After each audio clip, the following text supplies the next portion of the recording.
Flood, and I volunteered at the Fallbrook Hospital. This is the cafeteria where I used to work. The cafeteria ladies would give us menus, and we would have to go to the patients and hand them out individually, talk with them through what they wanted to order, and it would take a while. They would really have a hard time, especially if they were not in good health. So this really took a lot of patience and understanding to work with each patient individually, and it took a lot of time, but it was very worth it and nice to see them talk to you and have someone to talk to, even if it was just their cafeteria menus. So this is the nurses station where I'd help and assist them with clerical work, and it really helped me understand how important of an aspect that for doctors to keep everything really organized. We would have to organize all the binders and make sure everything was in the right place and file things away, and it was really it seems very tedious, but it was very, very important that they had this done so their work could flow easily. So this is the patient room, and there are a lot of these, 15 or so every day, and we'd go and serve them their menus and stuff, but then they'd have a hard time. We'd bring them their food or something, or help take their order and just chat with them a bit, talk to them, and really just provide them some company, some that they don't always get when their visitors weren't here.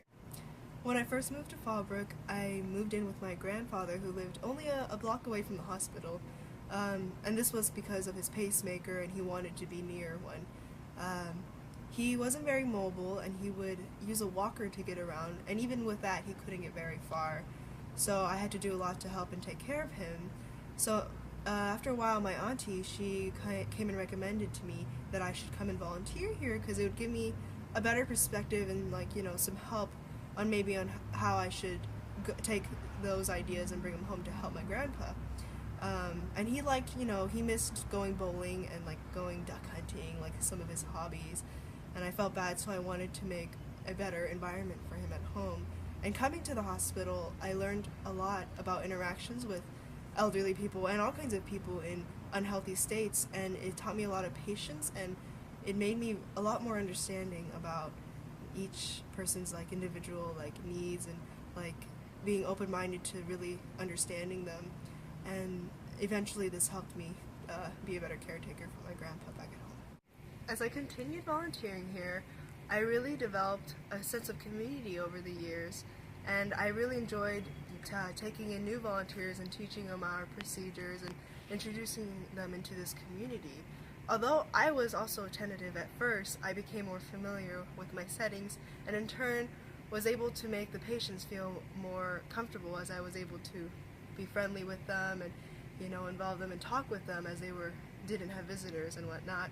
When I found out the hospital was closing, I was really sad because of all the relationships I had built, and